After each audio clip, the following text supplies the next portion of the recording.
Hello everyone, and welcome to this new episode of the Monitoring and Evaluation Circle. My name is Nelson Jean-François, and as always, it's a real pleasure to connect with you, share ideas, and grow together in the field of evaluation. Most of the time, project teams, organizational leaders, and community members understand the value of having a solid monitoring and evaluation system. They know that evaluation helps improve decision making, strengthen accountability, and demonstrate impact.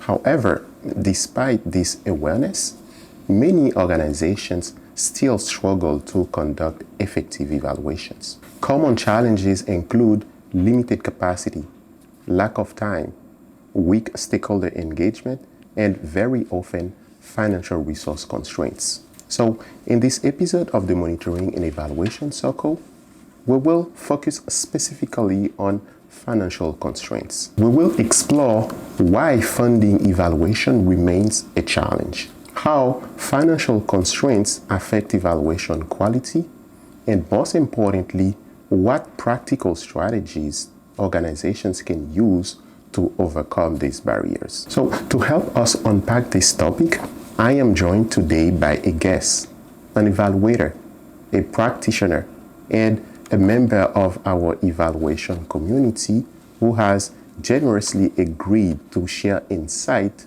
and experience with us. Erin Montague. Hello, Erin. Welcome to the circle. Thank you for having me. So for those of you who may not know you yet, can you briefly introduce yourself and talk about your experience and background in the monitoring and evaluation field, particularly your experience working within the non-for-profit and charitable sector? Absolutely. I was interested in program evaluation early on in my career, but in the last couple of years, I've been more interested in really building capacity amongst the nonprofit sector to include better evaluation practices. So I had my start in my career in nonprofit. I was working for an organization called Access Alliance, which is a community health and resource center, but has a fantastic research and evaluation department. And in it, it was really the first opportunity to practice basic evaluation practices. From there, I did a little bit of consulting, but I also did a master's in public service policy and management. And I went into academia for a little bit to do sort of the research on research, or the impact on research. Now that was a bit more focused on research, but it was applying a lot of the same methods that we would normally apply in evaluation, which gave me the opportunity to practice things like an SROI, while also giving us the opportunity to be really outcome oriented. Yeah. The last couple of years, I've been working specifically with NGOs and public sector, and then more recently, within the last 6 years, I've been at United Way East Ontario, which gives me the fantastic opportunity to both come from the perspective of a nonprofit or charity, as well as to come from the funder of other charities. It's given me the opportunity to work with nonprofits to understand what their needs are and to be able to work within the sector. Oh, that's great. So a lot of evaluation experience, right? I would like to start the conversation with you with the reality of financial constraint. And what I want to explore with you first is how do financial resources constraints typically show up when organizations try to conduct evaluations? Absolutely. When facing financial restraints, often operation or core functions such as evaluation, strategic planning, IT, tend to be the first areas that nonprofits reduce spending or they cut funding immediately from. And on paper, it makes sense in the short term. You're trying to provide immediate support, deliver programming, and continue to keep up with demand. But in the long term, it's detrimental. Even an evaluator this week said to me, you can't manage what you don't measure. Mm-hmm. And that's very true when we think about evaluation in the nonprofit sphere. Mm-hmm. Mm-hmm. That's very interesting. And building on that, from a donor or funder perspective, what factors tend to contribute to these financial constraints? Well, let's take the 2008 recession as an example. Mm-hmm. We know that there was a decrease in donor funding. Some report about 5 or 6% overall across Canada. And we know that government funding was reallocated to be able to fuel the economy. The difficulty is that a lot of nonprofits had to close their doors, or they did merge with other nonprofits, but there were maybe some constraints in terms of resources that they were able to use or priorities. The organizations that were able to survive through the recession were those organizations that continued to invest into strategic planning and evaluation. And that's because they were able to adapt, to pivot, to continue to focus on their goals and be able to convey their messaging very well and clearly to stakeholders, which was very important when you're trying to compete for the same dollars. Observationally, I saw the same to be true for programs and organizations that already had program evaluation or had an organizational evaluation. They were able to pivot and adapt very, very quickly when they came up against lockdown measures or the new safety parameters, even in situations that didn't seem very obvious, like after-school programming. We have to remember that not all nonprofits have internal evaluation functions because they don't think that they can financially afford it. They may have budgets under 100,000, or they might have staff who have to wear multiple hats, and something has to give. But I don't think it's the size of an organization that maybe is the concern. I think it's sometimes the mentality of leadership and funders. I've seen smaller organizations that have been able to do really great evaluation and incorporate really important evaluation practices because leadership understood the importance of being goal-oriented and being able to understand what is the change they were trying to make. Yeah. Likewise, I've seen larger organizations that didn't do it very well because they were focused on their outputs and targets. Yeah, so I would like to kind of come back to something that you just mentioned. So that like some of the organizations, even if they don't have a lot of like funding, they try to put in place monitoring and evaluation system to kind of evaluate the impact that they are doing. Because, for example, they have leadership who understand the value of evaluation. So would you say that have a good leadership group of people who understand the value of evaluation is key for those organizations to come up with good evaluation system? Absolutely, and it's on the evaluator to also help support understanding the value add to those leaders as well. Yeah, and how about the funders? Do you think that they support those organizations? I think funders, and United Way East Ontario is a funder, need to hold ourselves accountable. We need to make sure that we understand what are the limitations and restrictions that nonprofits have, but also what is it that we're trying to get out of an evaluation, a program evaluation. So a lot of funders put significant pressure on nonprofits to, especially during financial obstacles, to cut any type of non-program related activities, and often that strategic planning and evaluation can be considered as part of that. There tends to be a cap for grants on administrative costs, and of course evaluation very often gets put under administrative costs. When those caps are around 10 or 15%, it doesn't necessarily show the true actual cost to be able to provide some of those essential services. When evaluation sits under administrative costs, it's competing with all of the other essential resources, including strategic planning, including goal setting, if that's considered to be separate from the evaluation piece, IT, professional development, facilities, all these overhead costs that count as part of the grant. And the difficulty is that nonprofits are going to do what they can to make sure that they can maximize on what they see to be favorable outputs. This sets the wrong criteria for success. In these cases, a program is going to think about and look at the transactional rather than looking at what the actual impact is. When we can focus not so much on that transactional and we can start increasing that funding, that core funding, maybe to 20 or 30%, or even offering unrestricted funding, it gives agencies the ability to be agile, to be responsive, and to really focus on those long-term outcomes. So now I would like to shift the conversation a bit to focus on the impact of the financial constraint on the quality of evaluation. And can you tell us from your perspective, how do limited financial resources affect the quality and usefulness of evaluation in the not-for-profit sector? Absolutely. In the nonprofit world, limited financial resources usually means staff are overworked or they have limited capacity. Charities are stretching their resources and their staffing, and evaluation activities are competing with more immediate priorities.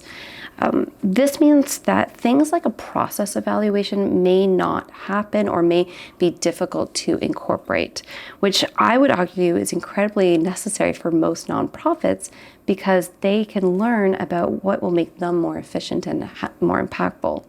Nonprofits are great at stretching a dollar, but an internal evaluation is going to help them to be able to be more effective with their limited resources and to show stakeholders their why. We also often see that financial constraints limit the evaluation activities that take place. So many nonprofits will look at the measures that their funder require, and they won't necessarily capture the big picture.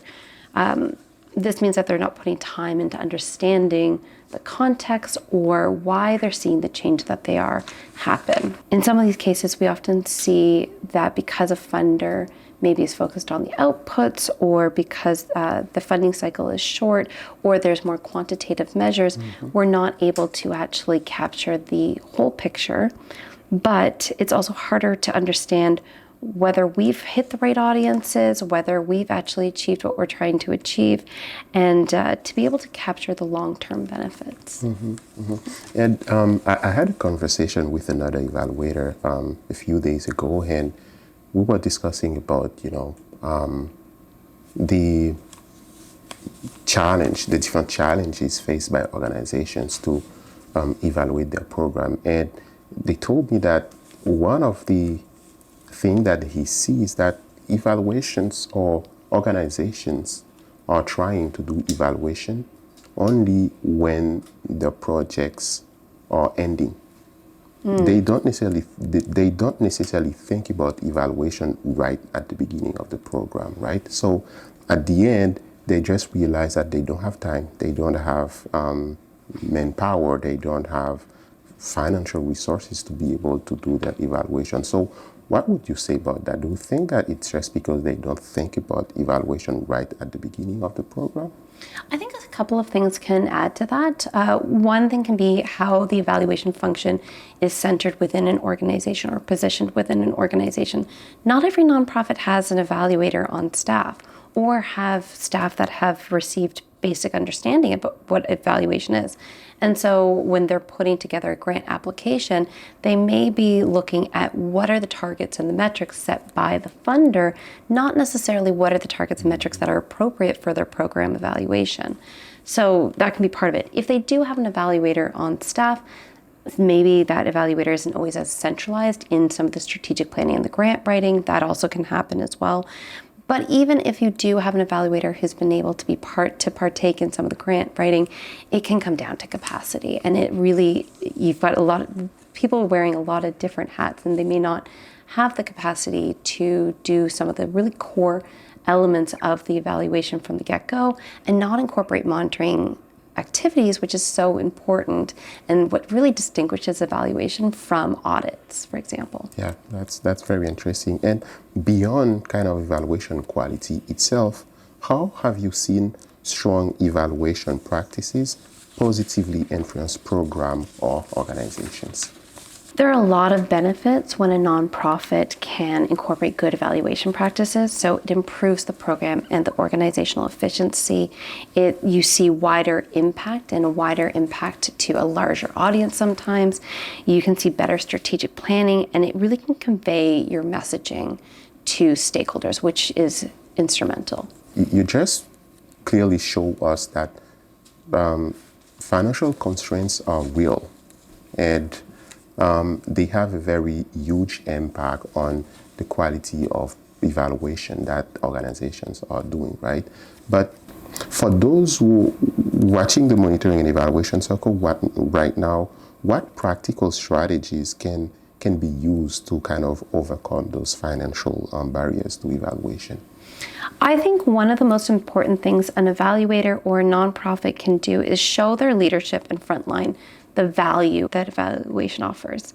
A good strategy to do this is to connect your evaluation to strategic planning.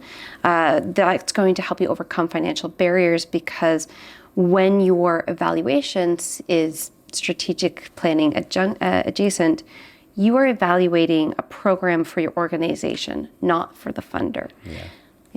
I've got an example from a charity that we work with who was recently experiencing some organizational turmoil. They realized that they were not achieving their targets or their goals, and they had to do a bit of a reset. So they took a look at their program evaluation, and they were able to think about what is it that they were trying to achieve and were their activities actively doing it. They were able to continue to function throughout the year and continue to work on a smaller scale, but they didn't have the opportunity to collect the data to the extent they needed to meet our metrics as the funder. What they did do is other evaluation methods such as case studies, and they were able to do a process evaluation to show why what they needed to change had to happen. So we sat down with them and we looked at their project evaluation, and we understood what had worked, what did they evaluate, what was the impact that they saw. And it was so clear to us that it was important that they had taken this year to be able to make a change and to reset themselves. Because if they had just continued on business as usual, they wouldn't have necessarily been able to continue to serve in the way that they wanted to the population. They wouldn't have had the impact that they had hoped to achieve. Yeah. In the end, it's benefited them long term. That's right. And it's very important what you said, because some of the organizations are very reactive to evaluation. Like, they just do evaluation as a compliance purpose. Like, they do evaluation just because the donor or the funder asked them to do evaluation.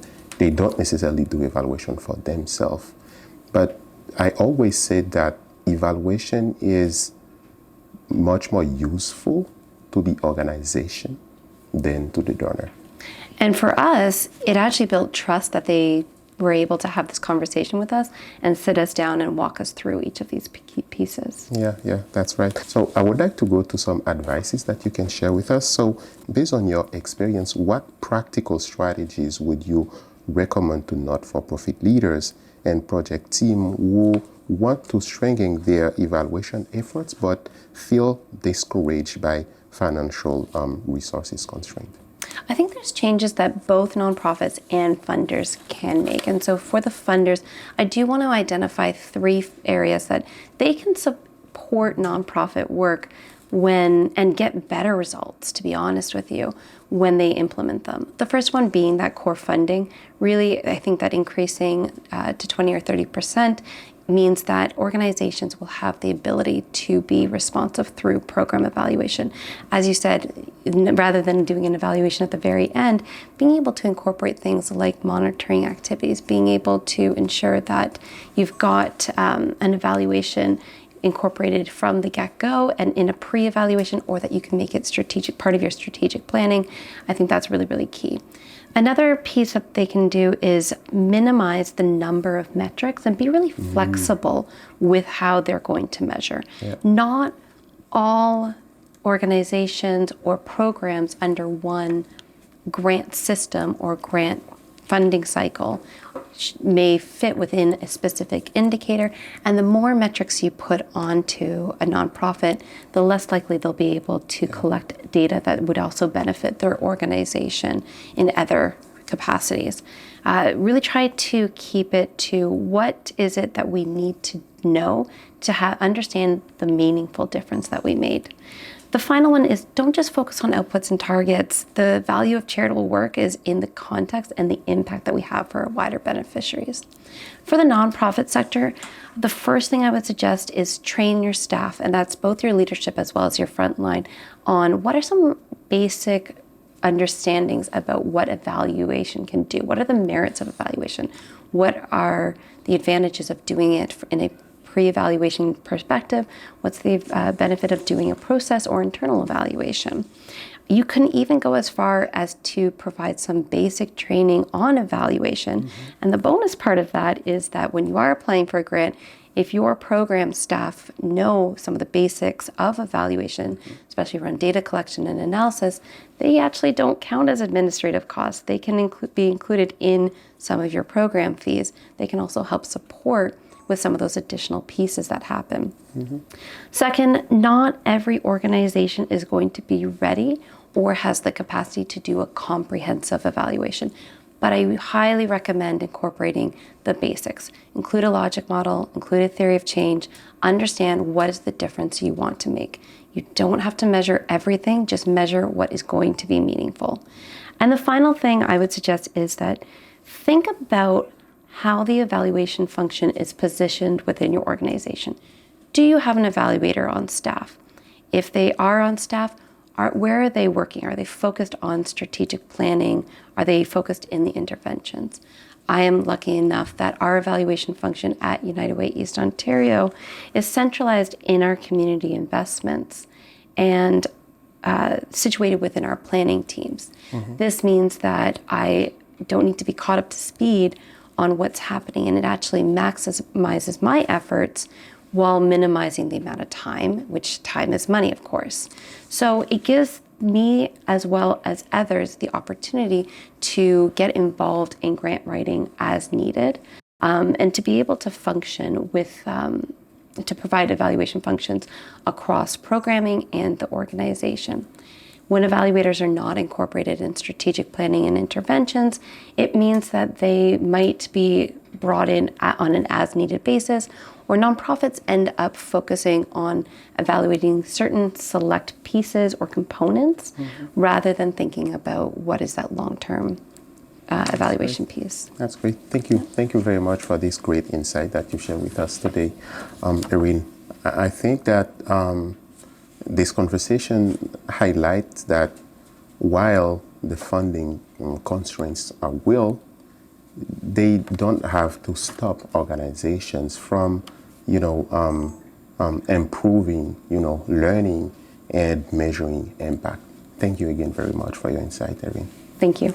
To everyone watching this video, we hope this discussion helped you better understand the financial challenges surrounding evaluation and, more importantly, the options available to navigate them. If you enjoyed this video, don't forget to like, subscribe to the channel, and share it with colleagues who are working in monitoring or project management. Until next time, keep learning, keep questioning, and keep building meaningful evaluation practices. My name is Nelson Jean-François, and welcome to the Circle.